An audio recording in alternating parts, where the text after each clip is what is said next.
Tableau.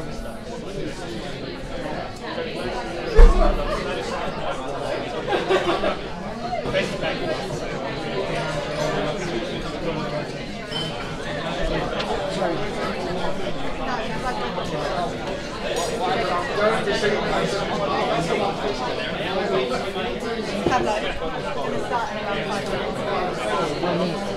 Yeah. Is that right? Let me know when you're ready. I'm ready. Okay.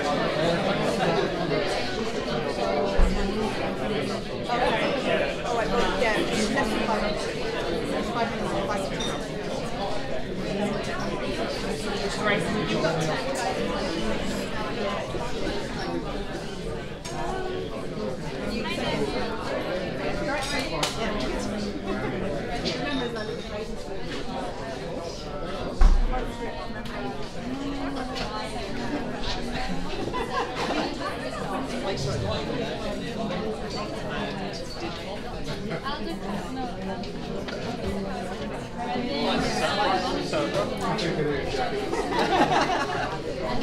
But the main thing is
Hi everyone, thank you for coming to the London Tableau User Group. We're not in our usual venue tonight, we're usually at the Tableau office, but thankfully the Information Lab and Tom Brown let us host an event here tonight. So we think a few people may have gone to Tableau because we had about over 100 people register and only 53 show up. So they may all be at the wrong place, but never mind. So we meet around about every 6 weeks.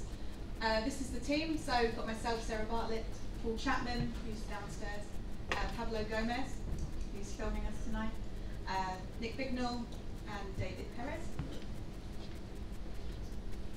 Now, we've recently moved to Splash, which is a new events platform that Tableau are using. So if you follow that URL, you can actually opt in to receive notifications when we post a new event. And we do meet around about every 6 weeks, so it can be quite difficult to keep up with where we are and what we're doing. But our next event will be in November, and David will show some details about that at the end. So tonight, we're very lucky to be joined by 3 speakers. Closing tonight will be Jacob Olsupka. So Jacob, he's just relocated from Seattle to New York City. He's come all the way over from New York to join us tonight. Jacob just started working for Spotify, and he was a finalist in the IMBIS competition in Las Vegas last year. For Jacob, we've got Adi. Adi works for the Data School, literally right here. She's just gone on to placement. Adi is a maps specialist. She knows everything about maps, and we're talking everything about maps today. And she's also a triathlete, and she's very proud to say she's a faster cyclist than Andy Kriegel. And he's not even here. but it's recorded. Should that again? But first up tonight we have Daniel Caroli. So Daniel's a business analyst at Care UK. I was actually in the IMBIS Europe final with Daniel, and we actually used to work together. So I was the one that introduced Daniel to Tableau, and we were both trained by the Information Lab. So without further ado, Daniel, if you want to come over and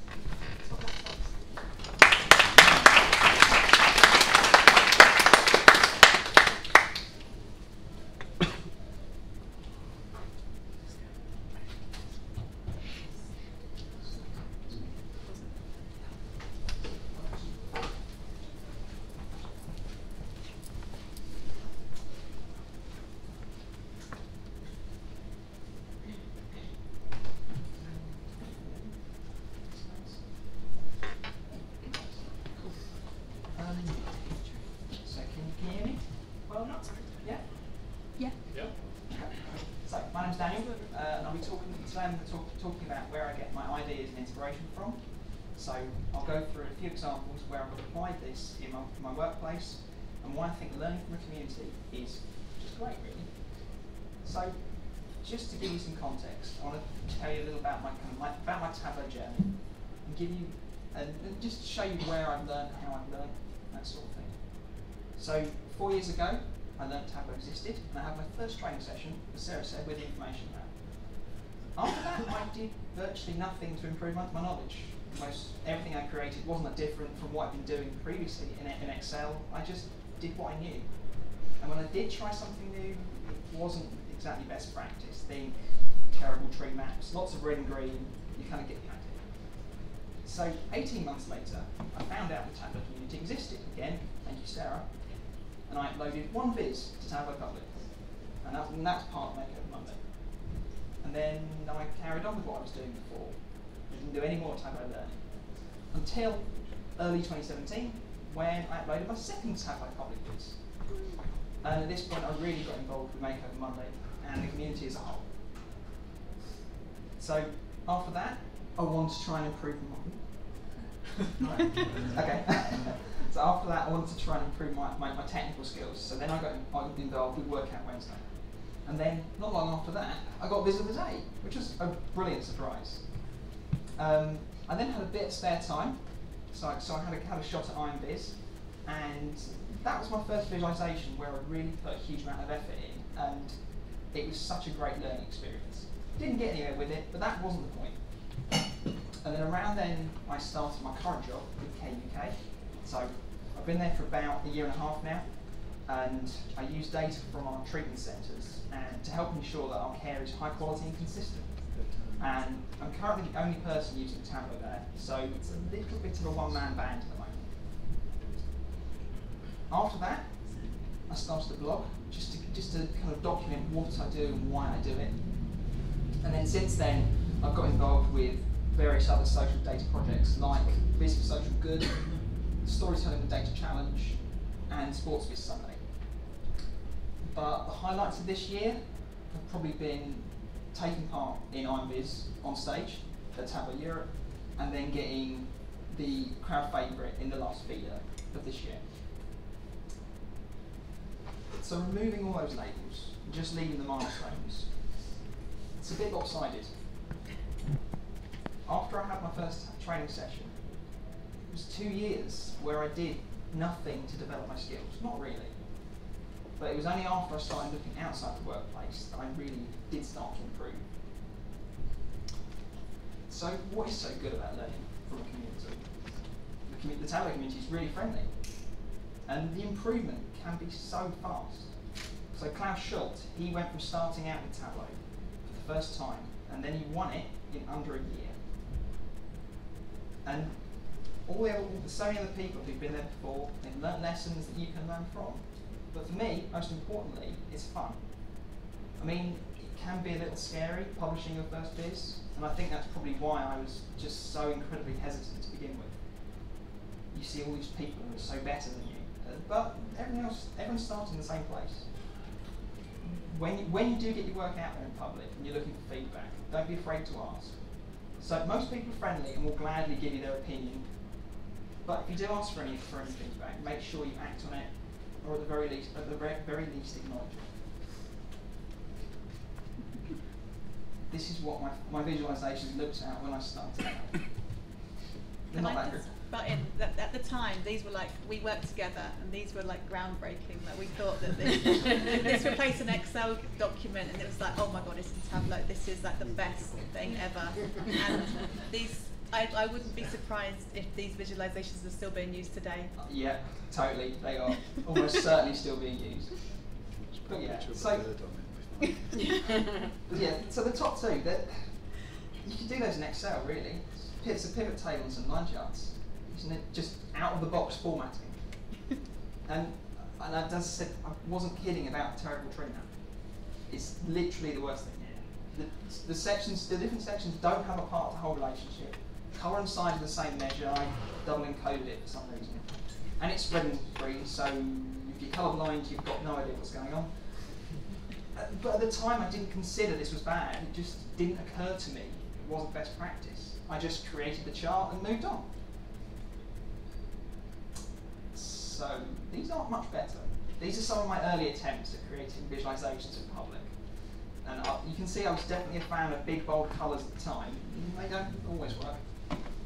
But everyone's got to start somewhere. I mean, it's a little embarrassing looking back at these older visualizations, but if you go on my Tableau public profile, they're all there in their glory. I haven't deleted or hidden a single one. But I find I learn best by doing. So, after a lot of practice, here's some I made more recently.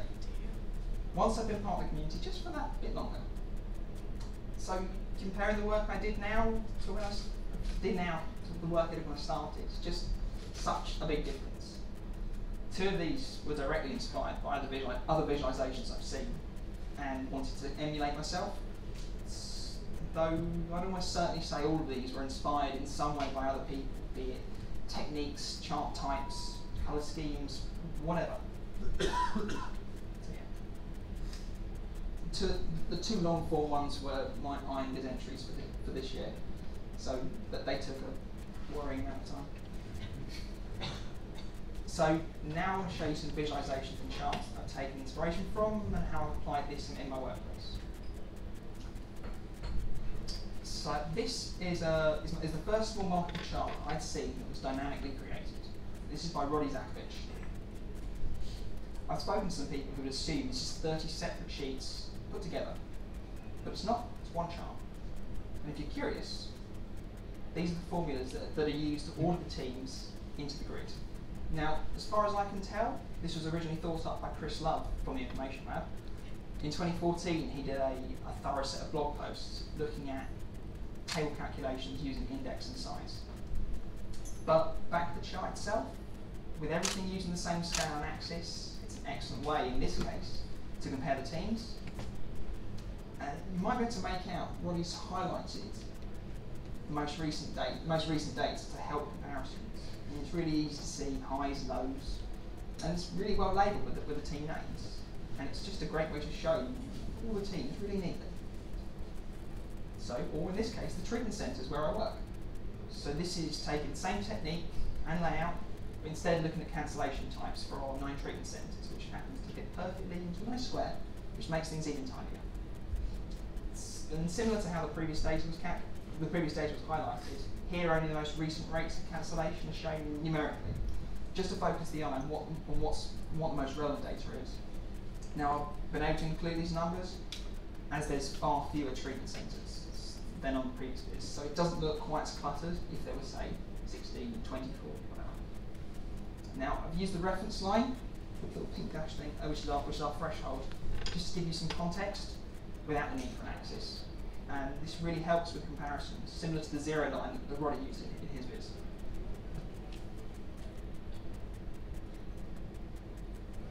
So this is an example of self-inspiration to a certain degree. I created this in an hour as part of Makeover Monday Live, which I highly recommend. So this data set shows cases of malaria in southern Zambia. And along the top on the right, I've used a spark line just to summarise the trend of the cases, the bar chart on the left, just to summarise the total cases in each district. There's another small multiple chart. I really like these. And I use this to show more detail for each district. And I was really pleased with how this turned out. So literally the next day, I created this. It shows where and when our patient safety incidents are occurring. Now I'll apologise now for our bold corporate colours. Sorry. So for this layout, it wasn't a particular chart. It wasn't a particular chart type I wanted to recreate. It was more the layout and how it can be used to explore the data. So again, I'm showing the high-level figures with the area chart along the top, and the bar chart on the left. High level of detail with the area chart taking up. So with the small multiple area charts, it's taking up the majority of the viz. But one little tip I like to use is adding 2 reference lines to the minimum as a minimum and maximum date along the top. You can it tells you what the date range is without the need for an axis. It just saves a bit of space on a viz that was getting a bit cluttered. So IMViz is another brilliant source of ideas. This was created by the 2017 winner Tristan Gullivan and looks at the housing market in the US. Now, I'm a huge fan of this viz, and even taking part in IronViz myself, I'm still impressed Tristan managed to put this together in 20 minutes. So it's kind of designed in 3 panes. It moves from a high-level summary to a finer level of detail, and then finer still. He's used a limited and consistent colour scheme, which works really well, and the second and third panes have some interactivity, which you can explore the data further. So, I took Tristan's overall layout and used it to visualise carbon footprint. This is for Makeover Monday. So again, the first pane gives you some background, high-level figures. Second goes into a bit more detail, and then the third looks at the top and bottom 10. It's a bit of interactivity across the panes as well. Again, limited and consistent colour schemes, clear titles. As I said, I like this overall design, so I took that into my workplace as well, and developed a set of dashboards. This is one of them. So all of our centres are scored by the Care Quality Commission on 5 questions. So 5 dashboards covering these questions kind of made sense. So this looks at how effective our treatment is. So again, the data is split between 3 panes with the relevant big arse numbers above each pane. Filters can be applied, so we can look at either KUK as a whole or our individual treatment centres. So I went with this design as we were trying to put quite a bit of information onto a single dashboard. And I wanted a really clear structure with some definition between the categories. You could almost treat it as 3 separate visualisations on their own, really. I mean, it is potentially a little busy, but I didn't design this for kind of instant insight. It was more spending a bit of time looking at the 3 sections to see what's actually going on with our patients. As a very slight aside, this is the item hierarchy for the previous dashboard. All the charts and filters just inside 6 dashboard containers. And without support and resources from the community, I wouldn't have been able to create a hierarchy as clean and ordered as this. But not only is it neat, which is satisfying in itself, it also makes the structure easier to understand and replicate. And this was really helpful when I was designing the other 4 dashboards in the set.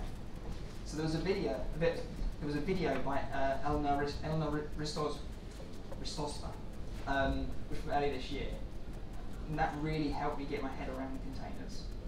And just a couple of weeks ago, Curtis Harris made a video himself, which was a half an hour video, and went through exactly what he knows about containers. So they're both really clear, and you probably won't find this sort of teaching in standard Tableau help files. This is showing our minor injuries units, so kind of mini hospitals, and would be my example of best practice. So many people have provided ideas around best practice, and I've used things like, so you've got, again, the limited and consistent colour palettes. The orange and purple always means the same thing across all the charts on the dashboard. Big ask numbers to draw the eye to the most recent and potentially most important numbers. Most non-essential data are instantly removed, so things like axis borders, clear and concise headers for the charts. And within the charts themselves, we've got very few lines. Too many can make charts really cluttered really quickly, and comparisons can be much more difficult. But for me, a well-designed dashboard allows you to answer your questions. So for this, the questions I was trying to answer were how the reattendances and breaches, and how many patients are not waiting to be seen. But for it to be really successful, I think it should make people want to ask more questions of the data. So in this case, why does one treatment centre have so many more reattendances? And what happened in December? And why so many more patients are waiting to be seen? Or sorry, not waiting to be seen. But to answer these, you need to look at the figures in more detail. But without the initial questions answered, you wouldn't even know to ask these in the first place. So from best practice and faithful line charts to something a little different. Sometimes it's worth trying an alternative approach to data and going something a little out of the box. You might find an insight you didn't realise existed. This is a Merrimack chart. It's essentially a variable width stacked column chart. And it shows online treatment centres as the separate bars, with the number of cancellations on the x-axis and the percentage split of the 2 cancellation types on the y. It really highlights that second treatment centre as an outlier for avoidable cancellations. So for this, I used instructions from a blog post by Jonathan Drumming, where he walks you through all the steps needed to build this, and it's incredibly detailed post. So I've gone through just a few examples where I've taken inspiration from. This is a more general list of places for you to look.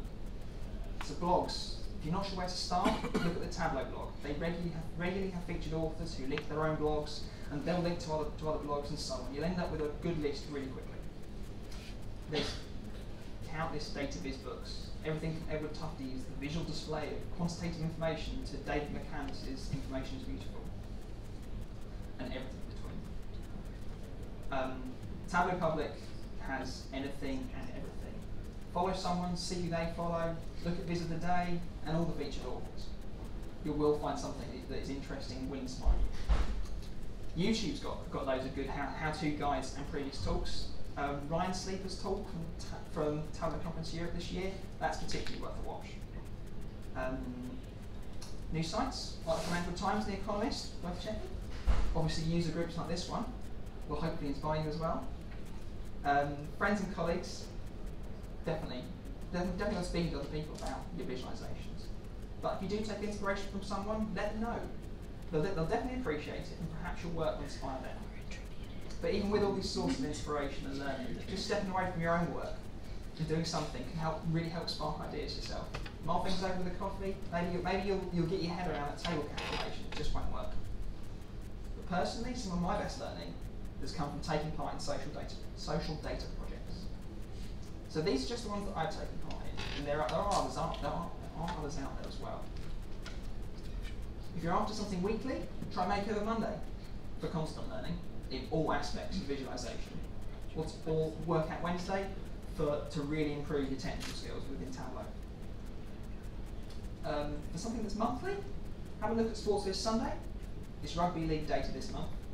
The Storytelling with Data Challenge. It's scatter plots, and you've got to get your viz done by Monday if you want to be included in the blog.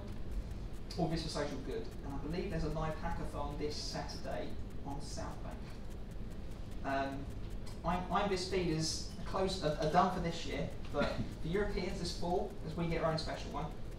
But if you do get involved, search for these names online, and the first link will almost certainly be what you're after.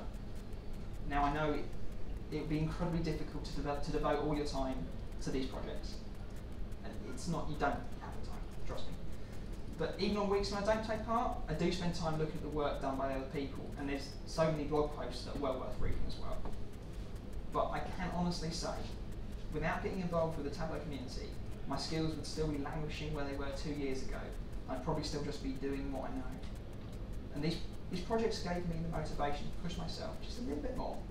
Without them, I wouldn't have been on the stage of Tableau Conference Europe, and I wouldn't be talking to you now. Thank you for listening. I hope you found it interesting. I hope it inspired you.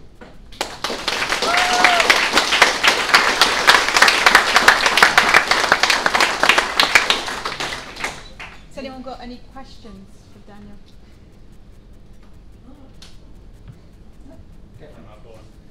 So looking at your first slide where you showed your timeline of your usage of Tableau, I noticed that first time you published a Tableau, you got involved with Makeover Monday, there was a big gap until you about 6 months. got involved again. But the second time you did it, then there was a flurry of involvement in other projects. What was the difference between the 2 times that you? To be honest with you, I don't know. It was when I got involved the second time, I actually just did it the next week after. I didn't even bother putting those up. But it was, I don't know. The first time I got lots of good feedback the first time as well, which was really nice. Loads of people liked it on Twitter. But the second time, for some reason, I'm not even sure. Sarah probably had a good bit to do with it as well, kind of motivating as well. What was that? The second time I actually got involved and actually stayed getting involved. In Makeover Monday? Yeah. I think I pestered you. I put it in there because there was another guy called Joseph. I put it in their calendars, so like every Monday, blocked out an hour, saying, do Makeover Monday. I really didn't turn up, but that's not the point. I did do it in the end though. But I was the same. I was like really hesitant to like get involved, and I think once you start getting involved and then you start seeing what other people do and improving week on week, then it just becomes second nature. But it's getting over that initial kind of hurdle and like putting your work out there and having people come back at you and saying, oh, you've done that wrong, or you made that axis is wrong. Being able to cope with that. Yeah, that's the hardest part, I think. Yeah. Anything else?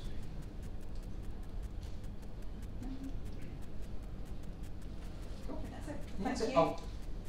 I'll put a small blog post on my blog. If you follow that link, it'll have all the things I've referenced in this talk. So, cool. Thank you. That's right.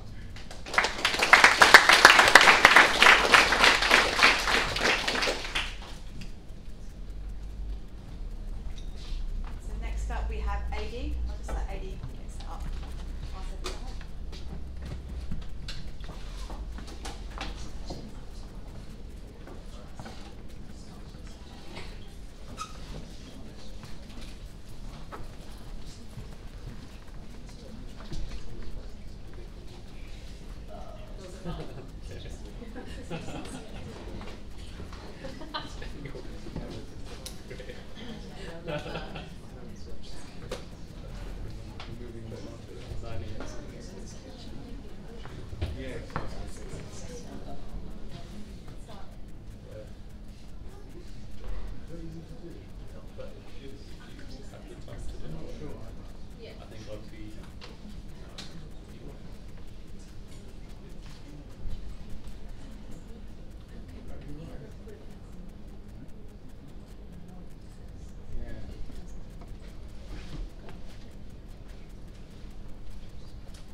You can hear me at the back?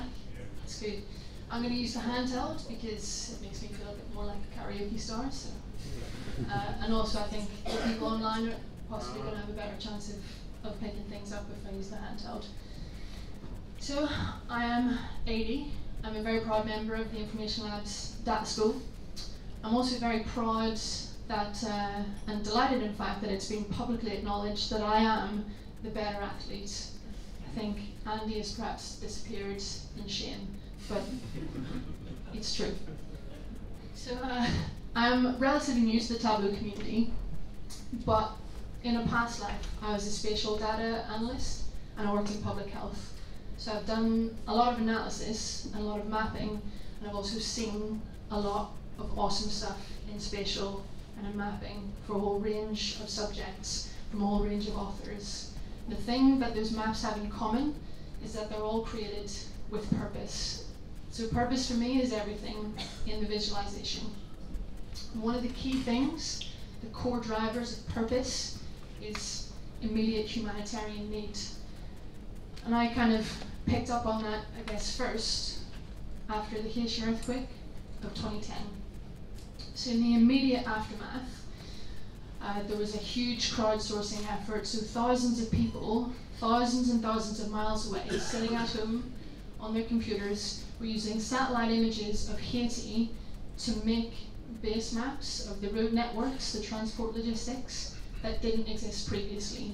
So Haiti was kind of a blank canvas, and that makes the logistics of delivering aid incredibly difficult. But because of this rapid crowdsourced mapping response, we were able to coordinate aid, identify those people who are most at risk, consolidate for a longer term plan to try and minimize this already huge death toll. That is a map with huge power and huge purpose. The same kind of thing is happening at the moment after the earthquake and tsunami off the coast of Sulawesi in Indonesia last week. So it's all purposeful. But it doesn't always have to be the big questions, and the big humanitarian stuff, the biz for social good. I know that a lot of you do it, but we also can answer a whole host of kind of normal everyday questions, normal business questions, just by asking where from our data set. So things like, where should I put my next shop? Where is my closest competitor? How close are they? How many people live in a catchment area 10 miles around my own store? How am I going to effectively route my deliveries from my customers, from my store to my customers?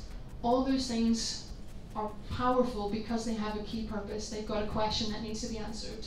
And we can answer that just by unleashing some spatial data in there.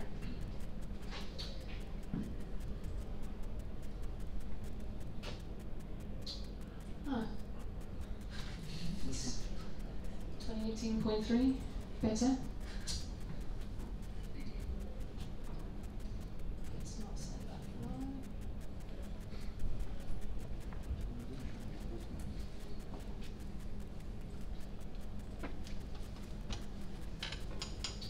Okay, so I was just discussing how to answer your everyday business questions.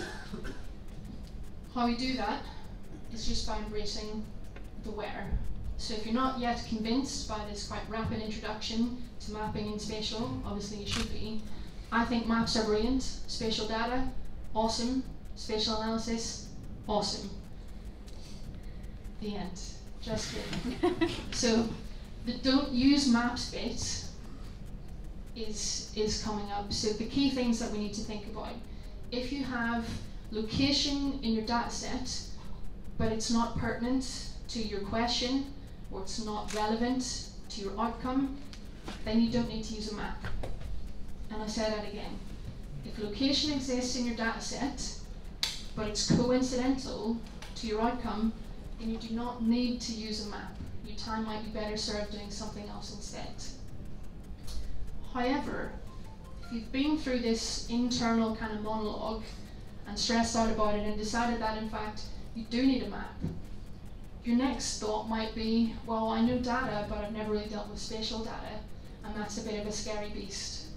And that's okay, because spatial data is different, and it is a bit special, but it's nothing to get scared of, because actually the good practice that makes really good maps, good cartography, they're really strongly aligned with overall strong visualization practices and principles.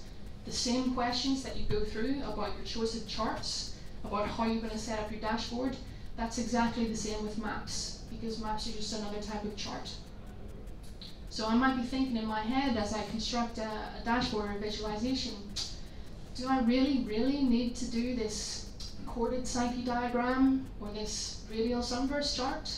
Or do I want to do it because I can and I want to show other people that I can?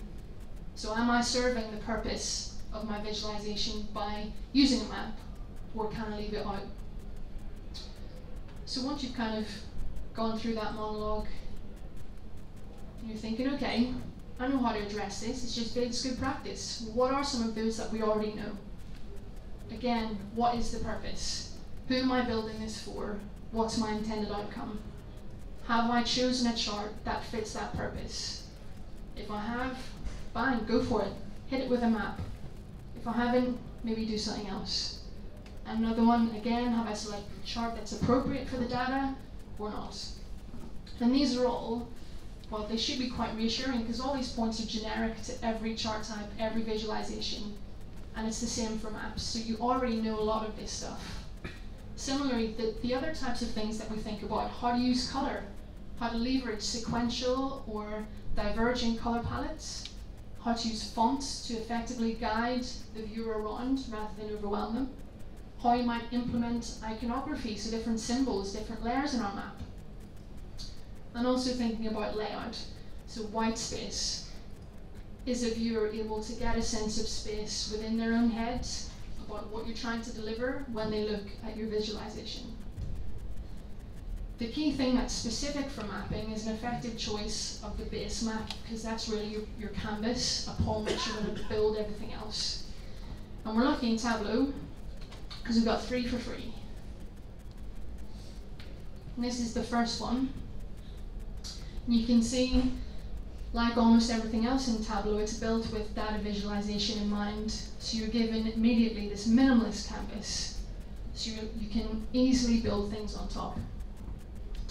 You'll also notice, as I zoom in, that things will change and render on the fly to guide you towards the sorts of things that you may or may not want to have on your map. So here, we see labels that didn't exist before. We see boundaries that didn't exist before, so they're dependent on the zoom, and this is really good practice. Zooming in to my beloved Belfast, obviously, just to guide you through some map choices. So here we've got the blank canvas. If I want to change things according to my purpose, I can just jump up to maps, hit map layers. Hey look, a bunch of choices that I can make to either change or remove or add things. So in this case, okay, maybe I'm interested in making the map look a bit more normal, so I can see green space and see open water. Okay, handy, normal. So green for grass, blue for water. So that might be pertinent to my outcome. Maybe I'm thinking, yeah, I want to emphasize the coastline. Let's take that on. If I'm particularly interested in this example, to look at the interplay of that landscape with the transport network. Click that one.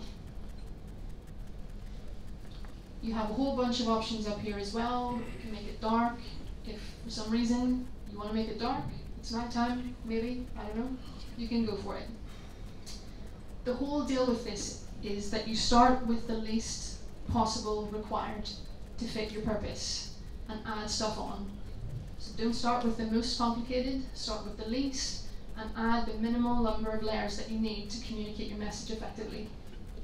And in Tableau, these 3 base maps are actually a really, really strong way to start. If you get a bit more sophisticated, I know a lot of you are aware of the Mapbox API. We can unleash the power of Mapbox into Tableau through connecting with it. And I'm going to use one of those background maps a little bit later on, but I just want to flag up to you that Mapbox, some of the available maps are more a bit too enthusiastic with the zoom, are more about the map as the final product. So this is a cartographic endeavor in itself just to produce this. And for me, I wouldn't be putting anything on top of this because already the base map is so busy. I can't enhance it in any way. In fact, if I try and put something on, the base map is probably going to detract from what I want to say.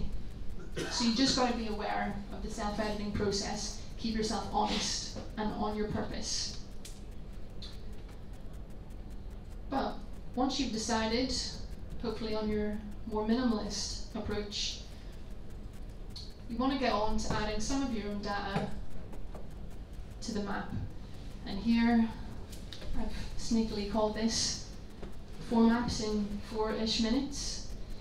When you watch this back or when you get the slides, you'll remember that I did 4 maps in 4-ish minutes, when in fact, it's probably going to be 3 maps in about 10 minutes. But, you know, stay ambitious. The first map that we're going to have a look at is called a choropleth map. And for more kind of Tableau people, it's often known as a filled map. And this is just about using color to show the variation measures. So we aggregate data to different areas that are predefined in the data. So that might be country level, or region, county level, state, any of those things. I've put with an asterisk at the bottom that choropleth or filled maps will allow you to effectively compare those regions, but the star is to remember that you need to correct your data if you're going to do comparisons across areas for underlying conditions in those areas. For example, if I want to look at and compare the wealth of the United States with the United Kingdom, if I just look at the raw figures, that doesn't tell me the real story because the size of those nations is drastically different. So I need to correct my data first in order to display something that I can really compare and really analyze further. So let's do that. Here comes the first build.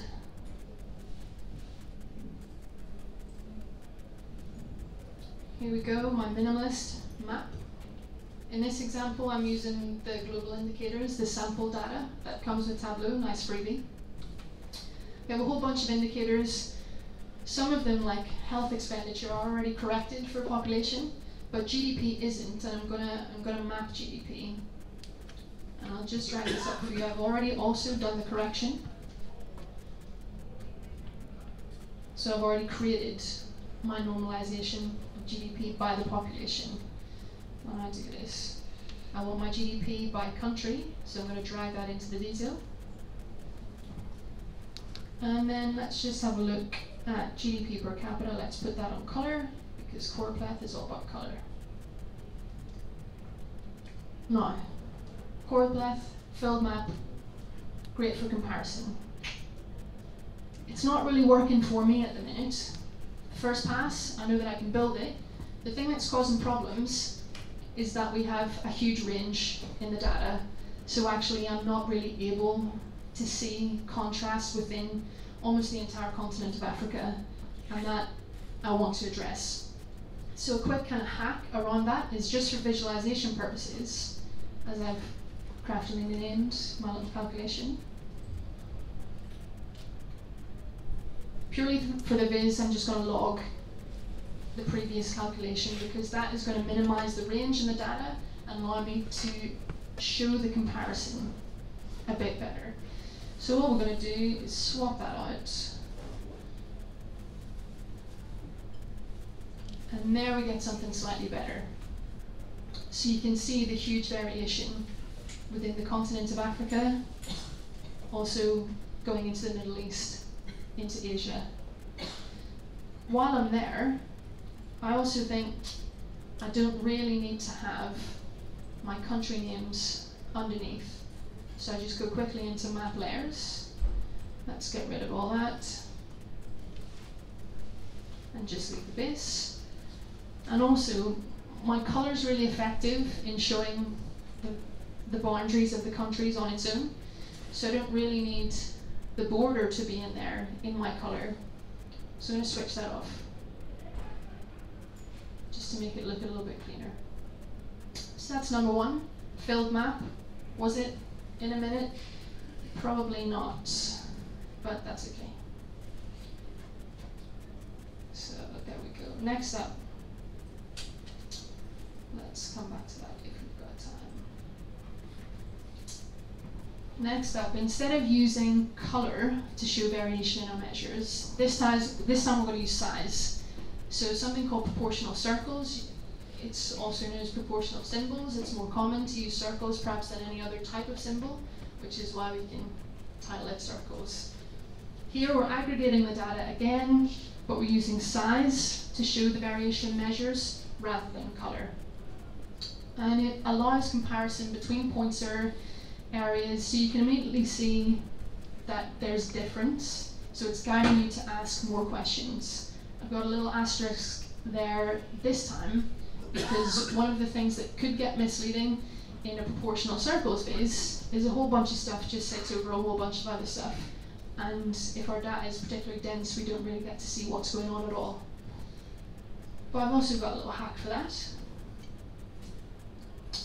So let's dig into this one. For this data set, I'm using the volcanic eruptions that were from Makeover Monday in July. The book's out when? A couple of weeks. Hope you've got your pre-orders in. For this one, I'm going to have sub-region here. So you can start to see that even if I mess with the size, I don't really have a clear idea of what's going on. Everything is kind of overlapping. So I'll leave that there. And what I'll do is size each of the circles according to how many volcanoes there are in that subregion. So let's just go with a count distinct, a volcano name, on size. And there we start to see that actually for volcanoes over in Asia we got a whole bunch. East Africa, big dots, and a big collection of dots in Iceland. We can start to see, by altering the opacity, what sits over the top. But it's not entirely perfect, because the data is dense. So the last example that I'm going to show you,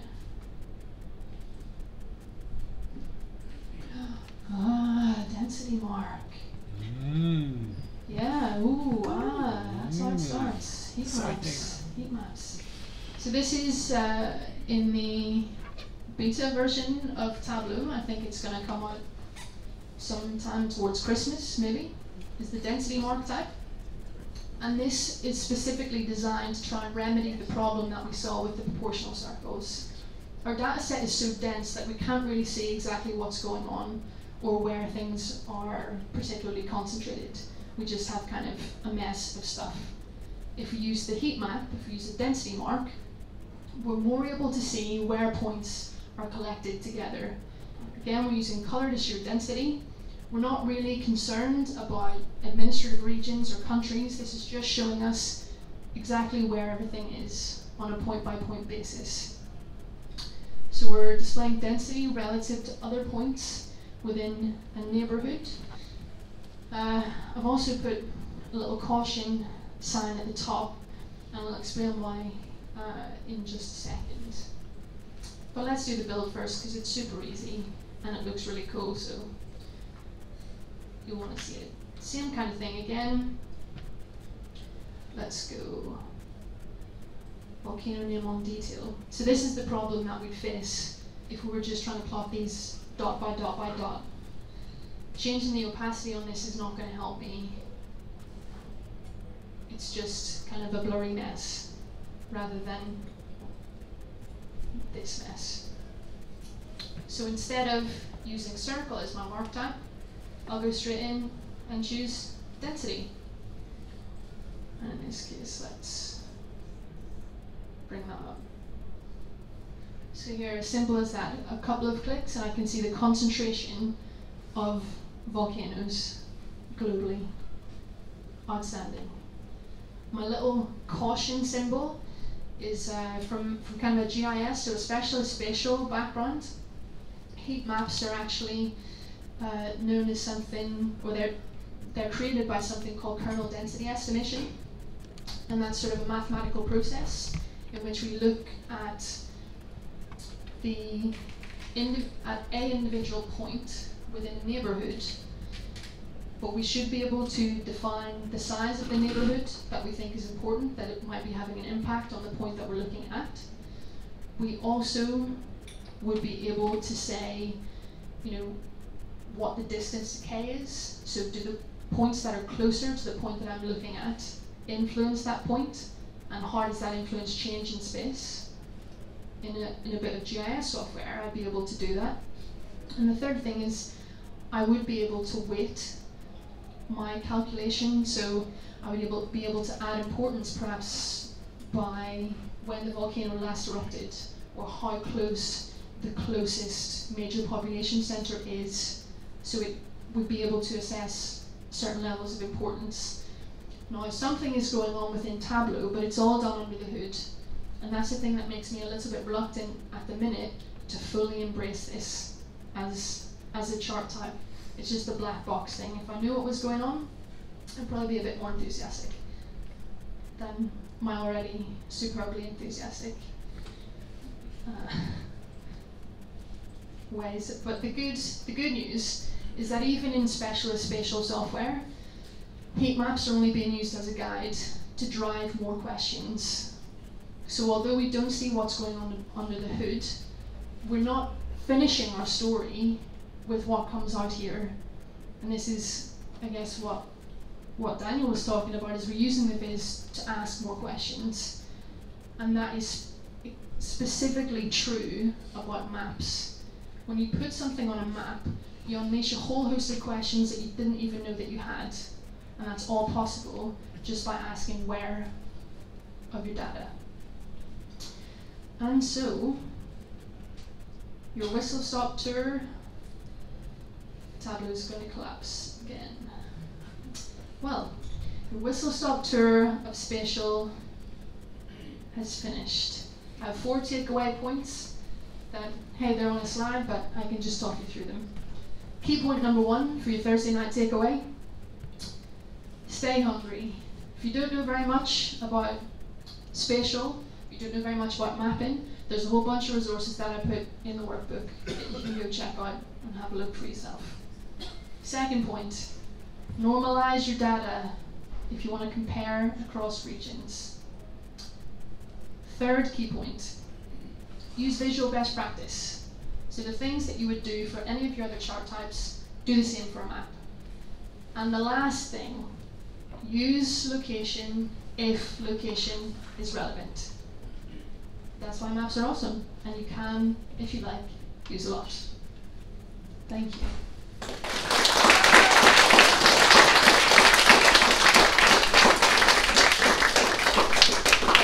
in, thank you. Has anyone got any questions for AD? Everyone can smell pizza, that's fine. So we'll have a quick break now. We'll resume again at about 8:10. And they're going to bring pizzas out, so help yourself. Yeah, pizza's on the table. Go for it.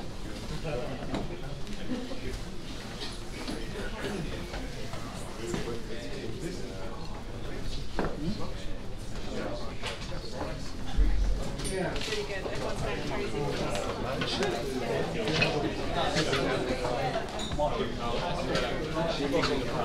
Yeah, yeah, it should do.